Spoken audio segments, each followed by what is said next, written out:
Vamos a ir a la palabra. Hemos estado en el Evangelio de Juan. Como referencia está Juan capítulo 20, pero nada más se lo doy como referencia porque quiero llevarles a Mateo. En Mateo hay aspectos que Juan no cubre acerca de la resurrección de Jesús. Mateo 28, versículo 1. Vamos a leer del 1 al 10. Recuérdense que Mateo es el primer libro del Nuevo Testamento, ¿verdad?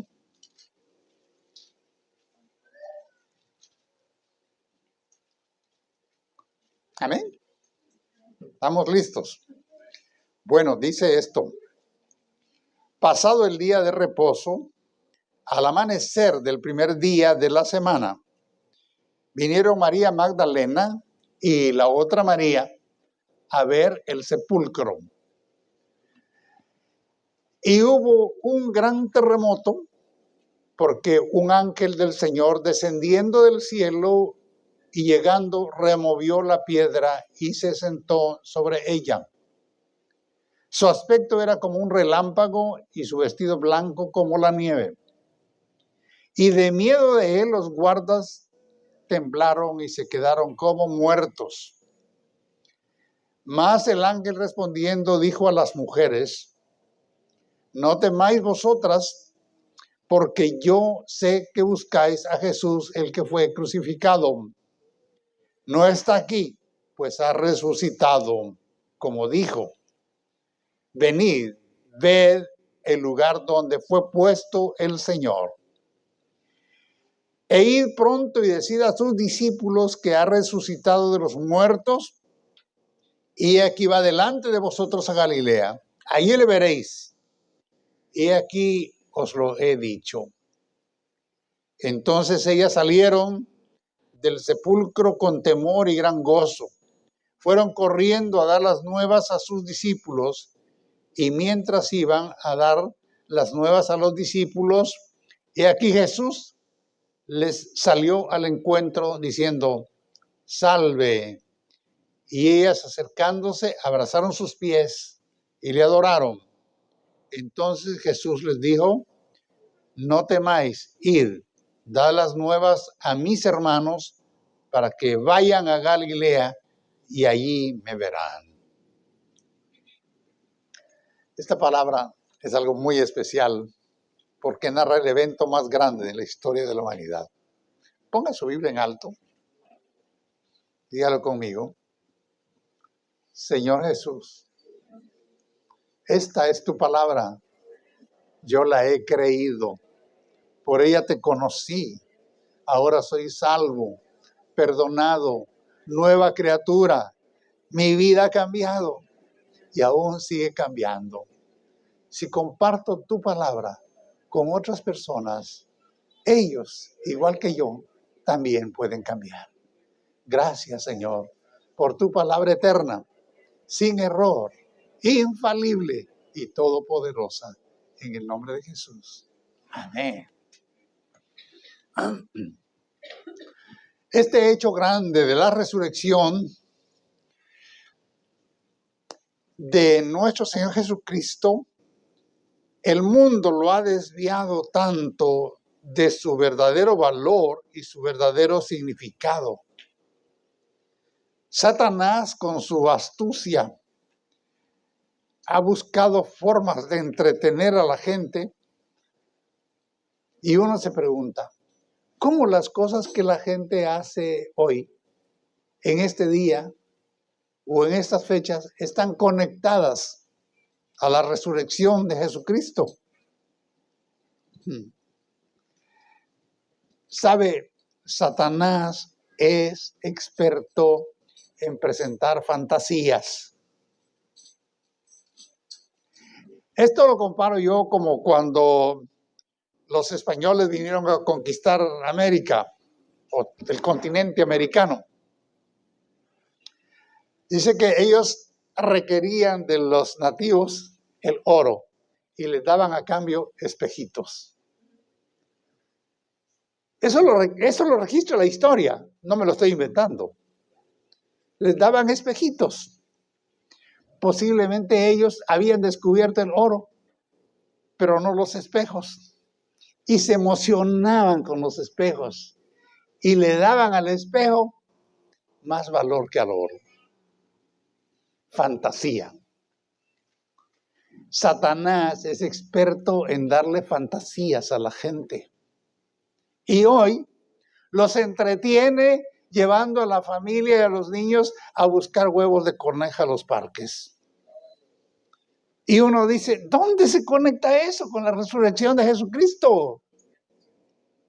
Solo para distraerlos, solo para entretenerlos. Y la gente va por la diversión, por encontrar un huevo, por ver qué sorpresa tiene. Y después comerse una carne asada en el patio, en el parque. Fantasías.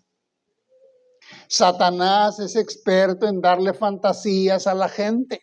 Mire, para el tiempo de Navidad, el viejito gordo panzón que supuestamente regala, que trae regalos para los niños. Fantasía. Pura fantasía.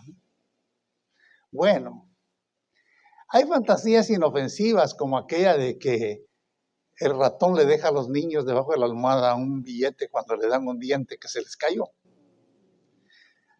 Quizás esas sean inofensivas, pero paralelo a eso están las fantasías con las que Satanás trata de entretener a la gente y poner un manto de oscuridad y de ignorancia a los hechos grandes de Dios. Este hecho, la resurrección de Jesucristo, marcó la historia de tal manera que hoy se dice antes de Cristo, después de Cristo, y nunca antes hubo un acto redentor. Filósofos hubo, estadistas hubo, profetas hubo, pero redentores solo uno, Cristo Jesús, el que fue a la cruz. Entonces, no hay tal cosa. Por eso yo le doy gracias a Dios porque ustedes están aquí hoy y no andan buscando huevos de coneja.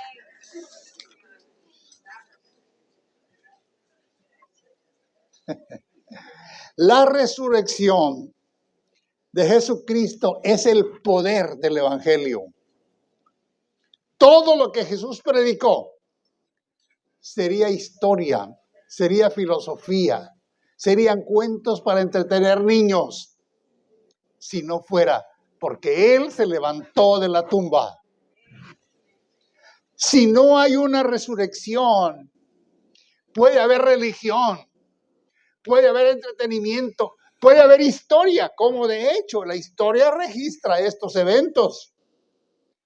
Pero el poder de su resurrección está en el nombre del que se levantó de la tumba.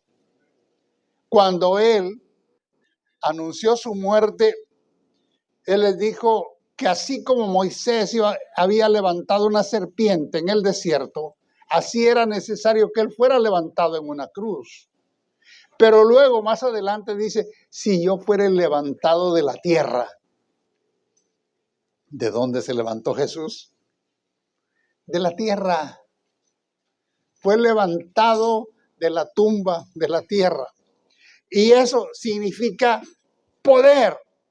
El poder de Jesús fue conferido a sus discípulos porque cuando Él ascendió a los cielos, les dijo, recibiréis poder.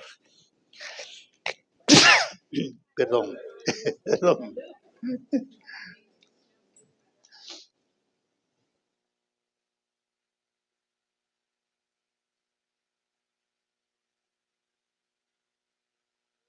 Tendréis poder cuando haya venido sobre vosotros el Espíritu Santo. Y me seréis testigos en Jerusalén, en Judea, y hasta lo último de la tierra. Lo último de la tierra. Nosotros estamos a media tierra, estamos al final. ¿Dónde estamos? No importa.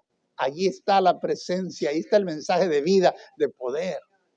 Y ese poder se quedó con los creyentes, con los discípulos en Cristo Jesús, los discípulos de Jesús. Y está con nosotros ahora, porque el Espíritu Santo que nos ha sido dado es poder de Dios. Mire, ¿cómo se manifestó ese poder después? En el libro de los Hechos, en el capítulo 1, el verso 7 dice, y les dijo, no os toca a vosotros saber los tiempos o las sazones que el Padre puso en su sola potestad. Pero recibiréis poder cuando haya venido sobre vosotros el Espíritu Santo y me seréis testigos en Jerusalén, en Judea, en Samaria y hasta lo último de la tierra. Hoy la gente le pone fechas a la venida de Jesús, le pone fechas al fin del mundo, hacen cuentas numéricas y hacen cuánta cosa de revelaciones. ¿Y qué dijo Jesús? Ese no es asunto de ustedes, eso no les importa. Eso está en la sola potestad de mi Padre. Pero lo que sí es importante para ustedes es saber que yo, el Señor, he derramado sobre ustedes el Espíritu Santo, que es poder de Dios. Eso es importante. ¿Y para qué necesitamos el poder? Es para predicar el Evangelio con autoridad, con conocimiento y con el poder sanador del Espíritu Santo. Eso es.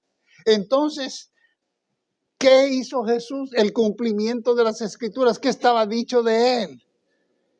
En el capítulo 24 de Lucas, verso 44, y les dijo, estas son las palabras que hablé, estando aún con vosotros, eso ya después de su resurrección, que era necesario que se cumpliese todo lo que está escrito de mí en la ley de Moisés, en los profetas y en los salmos, donde antes de Jesús las Escrituras hablaban de Jesús, en la ley de Moisés, en los profetas y en los salmos. Ahí está la presencia de Jesús, escrito de él. Y les dijo, así está escrito y así fue necesario que Cristo padeciese y que resucitase de los muertos al tercer día. Eso estaba dicho. ¿Y sabe qué más les dijo? Y que se predicase en su nombre. ¿Cuál es el mensaje del Evangelio? ¿Qué se predica en su nombre? El arrepentimiento y el perdón de pecados en todas las naciones, comenzando desde Jerusalén. ¿Cuál es el mensaje del Evangelio?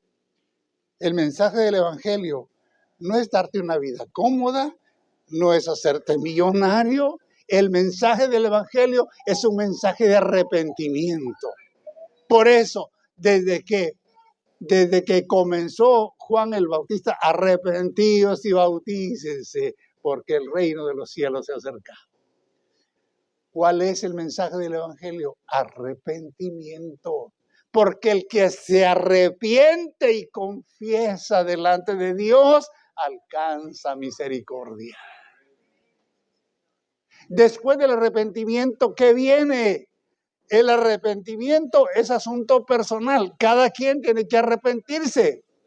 Pero el perdón, ¿quién lo da? Lo da nuestro Señor Jesucristo. Por esa cruz, por esa tumba vacía, podemos venir delante de Él y recibir el perdón de nuestros pecados. Y ninguno de ustedes aquí puede decirme, bueno, gracias a Dios yo no he pecado. ¿Sabe qué dice la Biblia? Por cuanto todos pecaron, están destituidos de la gloria de Dios. Pero gloria a Dios que la misericordia alcanza a todo aquel que cree. Ese es el poder del Evangelio. Entonces, pero algo más les dijo después de que les ordenó que se predicara el Evangelio. Dice, y he aquí yo enviaré la promesa de mi Padre sobre vosotros, pero quedaos vosotros en la ciudad de Jerusalén hasta que seáis investidos de poder de lo alto. Una investidura significa un rango, una posición de autoridad. los discípulos recibieron la investidura del poder del Espíritu Santo. Entonces, ¿qué hizo Jesús? Dice que les abrió el entendimiento para que entendieran las Escrituras. Hoy hay mucha gente que lee la Biblia y dice, qué aburrido. No, pues si solo son narraciones, solo es historia. Y yo les digo, yo abro mi Biblia y me enamoro de lo que leo. Y me dan ganas de seguir. Y comienzo con un capítulo y mejor sigo con el otro. Me enamoro de la palabra. Pero, bueno, les abrió el entendimiento. ¿Sabe? Les voy a dar un testimonio. Mire, cuando el Señor me llamó al ministerio, teníamos ya una historia con mi esposa en una iglesia donde estuvimos por muchos años. Y sabe que el pastor me daba el libro. Usted va a la escuela dominical. Y usted va a estar a cargo de los varones. Y bueno, yo exponía la clase y todo. Qué bonito. Pero ¿sabe una cosa? Mi entendimiento nunca se abrió. Pero cuando el Señor me llamó al ministerio, yo le dije, Señor, ¿y ahora qué hago? No tengo los libretos. No tengo los bosquejos que el pastor me daba. ¿Qué hago? Y el Señor, te abro el entendimiento. Me abrió su palabra. Y desde entonces, cuando yo abro cualquier libro de la palabra de Dios, me enamoro de la palabra. No soy el más grande intérprete de la palabra, no. Hay grandes intérpretes y grandes comentaristas, pero la palabra de Dios se interpreta a sí misma. Ella dice lo que Dios quiere que diga. Y cuando entendemos eso, tenemos que tener el entendimiento abierto. Bueno, ¿qué hizo Jesús con sus discípulos? Les abrió el entendimiento. Ahí estaban en Jerusalén los maestros, los fariseos, los que enseñaban en las sinagogas y nunca entendieron el mensaje del evangelio. Nunca lo entendieron porque tenían el entendimiento cerrado. Tomó a 12 hombres de diferentes culturas y de diferentes, o tal vez de la misma cultura, de diferente estrato social o de diferente nivel académico. De Pedro y de Juan dice que se les notaba que eran gente del vulgo, quiere decir del pueblo, que no tenían letras, pero tenían el poder y tenían el entendimiento abierto porque Jesús les había abierto el entendimiento. Entonces, en las sinagogas, en el templo, los sacerdotes, los fariseos, con toda su sabiduría, con todo su conocimiento, con toda su historia, tenían el entendimiento cerrado. Por eso es importante decirle al Señor, aquí estoy, Señor. Ábreme las Escrituras, ábreme tu palabra para entender. ¿Qué era necesario? La resurrección de Jesucristo. ¿Y qué trae la resurrección? Bueno, el mensaje que les delegó.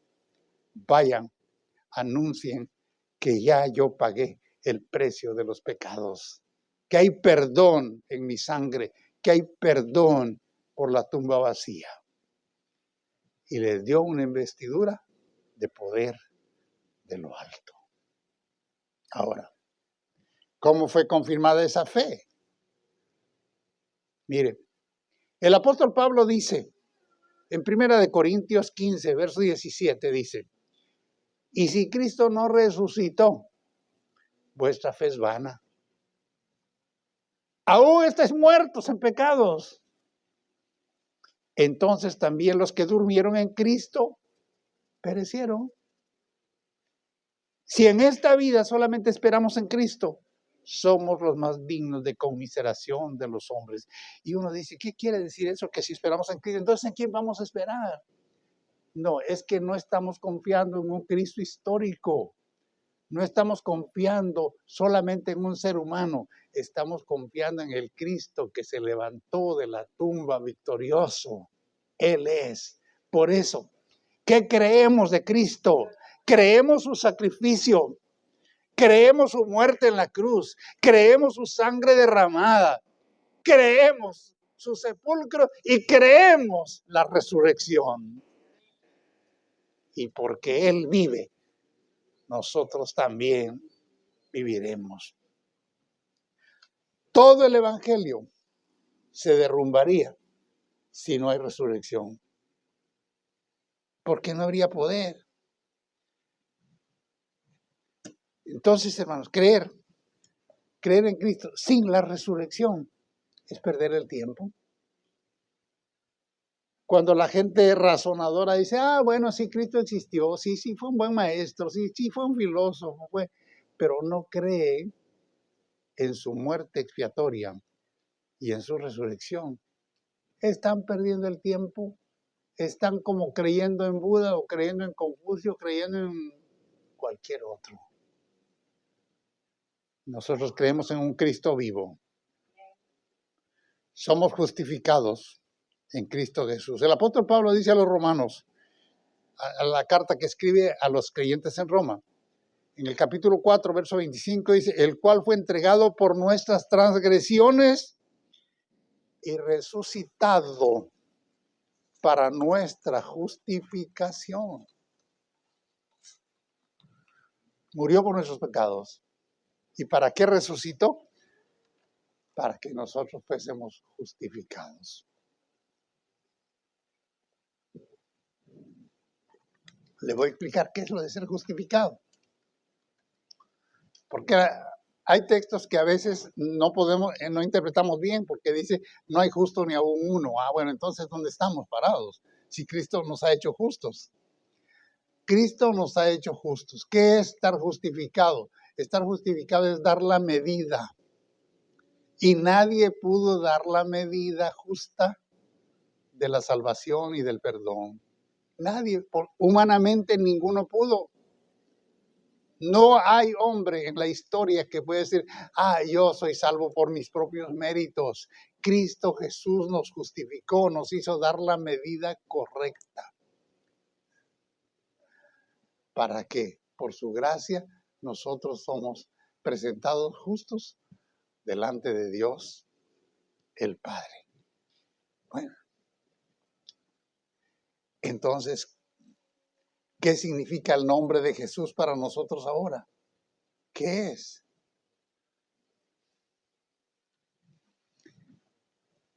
Es acción, es poder, es bendición, es salud, es presencia del Espíritu Santo.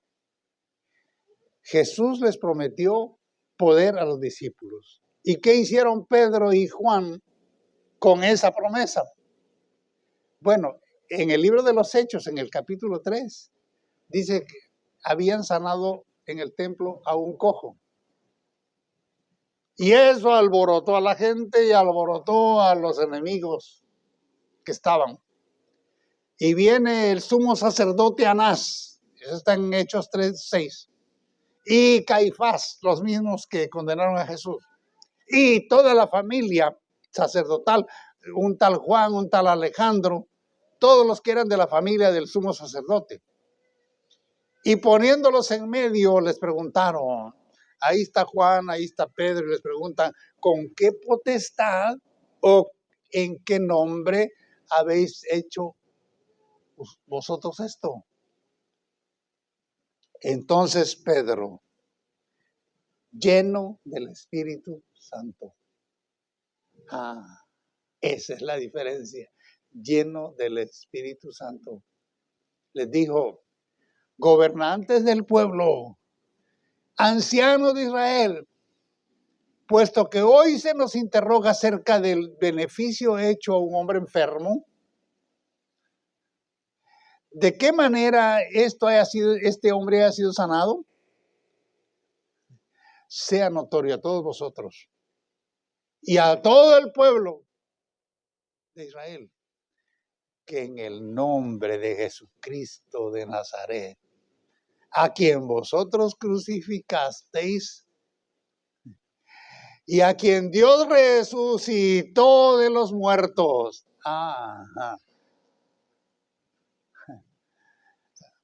Bueno, en ese nombre, este Jesús es la piedra probada por vosotros los edificadores, la cual ha venido a ser cabeza del ángulo. Y oiga esto, y en ningún otro hay salvación, porque no hay otro nombre debajo del cielo dado a los hombres, solamente en quien podamos ser salvos. ¿En quién podemos ser salvos? ¿En qué nombre? No es en el nombre de María, no es en el nombre de Santo Tomás, no es en el nombre de San Pellegrino, no. Es solamente en el nombre de Cristo Jesús. En ningún otro hay salvación. Pero es como Pedro lleno del Espíritu Santo. Lleno del Espíritu Santo. La sanidad fue ministrada en el nombre de Jesucristo, aquel que fue crucificado y que resucitó. Por eso hoy cuando ministramos sanidad a alguien que está enfermo, ¿en qué nombre? No le podemos decir yo te sano. Yo, pues ni el médico puede, ¿eh? Hay enfermedades que ni los médicos curan. Pero en el nombre de Jesús, las enfermedades se van. Los demonios huyen. Las vidas son restauradas. Y hay perdón y restauración en la persona de Jesucristo.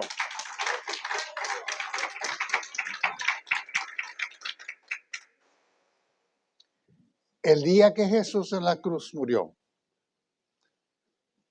bueno, muchos predican, tal vez yo lo he hecho alguna vez, las 7 palabras en la cruz.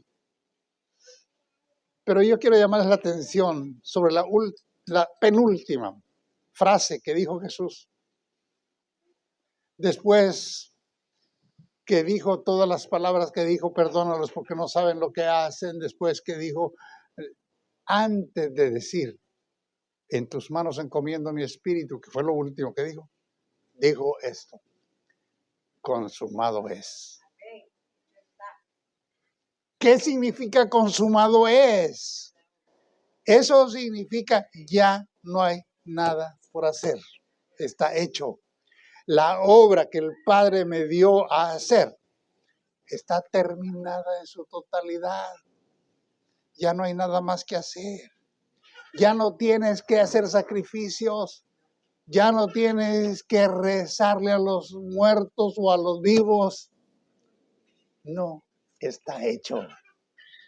Está hecho. Misión cumplida. La obra que me enviaste a hacer, le dijo, Padre, está hecha. Está cumplida la misión. La salvación está efectuada. El rescate de la humanidad ha sido pagado para todo aquel que cree. Eso significó la palabra consumado es.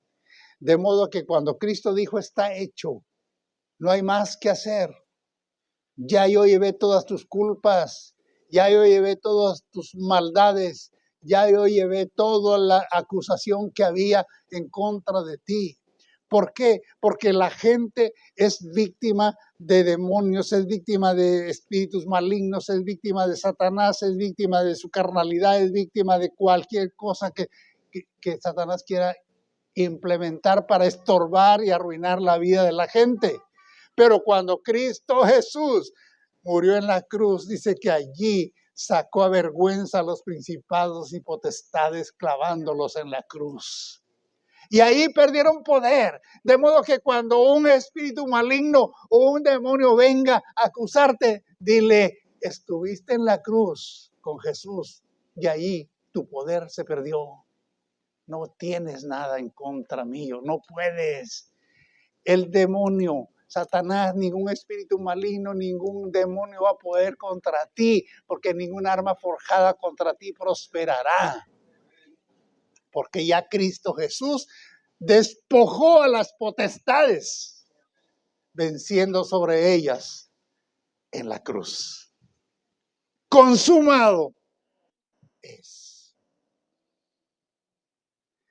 Por eso el Cristo resucitado es el que debemos conocer. El apóstol Pablo exhorta de conocer el poder de su resurrección. En Filipenses 3:10 les dice de conocerlo a él y el poder de su resurrección. Uno puede decir, bueno, yo conozco a Cristo porque voy a la iglesia, oigo el mensaje y yo ya lo acepté. Sí, pero tienes que conocer todo lo que su obra en la cruz representa para ti.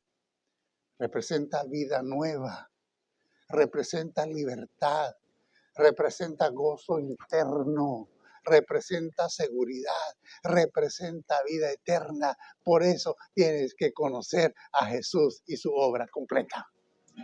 Conocer, Pablo decía, conocer el poder de su resurrección. Nuestra fe no está fundada en tradiciones ni en historia. Es solamente en la persona del Cristo resucitado. Ustedes saben la iglesia que le da tanto valor a las tradiciones como a la palabra escrita, ¿verdad? Es que las sagradas tradiciones. ¿Sabe qué dijo Jesús? Les dijo a sus enemigos. Ustedes han invalidado el poder, han invalidado la obra, han invalidado y la han sustituido la escritura y los mandamientos por sus tradiciones. Tradiciones tan absurdas. Pues mucha gente va a que cuando empieza el tiempo de Cuaresma le hagan una cruz de ceniza en la frente. ¿Qué poder tiene eso? ¿Qué cambios provoca en tu vida? ¿No? Y que vayas el domingo de Ramos y salgas con una palmerita en la mano. ¿Qué poder tiene eso? Nada. Es el poder de su resurrección. Por eso el Cristo resucitado es el que adoramos, es el que nos ha perdonado, es el que nos ha salvado. Y ese poder que hubo en Jesucristo está ahora en sus discípulos. Es el poder del Espíritu Santo. Fue transferido a sus discípulos. Por eso Él dijo, recibiréis poder cuando haya venido sobre vosotros el Espíritu Santo y me seréis testigos. ¿Qué les ordenó? Prediquen el Evangelio de salvación, prediquen el Evangelio de arrepentimiento, prediquen el Evangelio de vida eterna, prediquen el Evangelio de paz interna. El Evangelio de Jesucristo no es llenarte el bolsillo de millones, no es darte todas las comodidades del mundo, no es ni siquiera que no tengas dificultades en la vida. No, el Evangelio de Jesucristo es poder para ser vencedor en medio de las dificultades. El poder de Jesucristo es el que te hace libre de todo lo que te tuvo atado en el mundo. Y ahora podemos decir, soy libre por la gracia y la misericordia de nuestro Señor Jesucristo. ¿Cuántos alaban a ese Señor? El resucitado es al que nosotros servimos. La cruz está vacía. Cristo ya no está más allí. Es un símbolo de muerte, de sacrificio, pero es un símbolo de perdón y de gracia. La tumba está vacía. Es un símbolo del poder resucitador de Cristo. Es una primicia de que un día, así como Él se levantó de los muertos, nosotros nos levantaremos juntamente para estar con Él. Póngase de pie. Oramos ahora.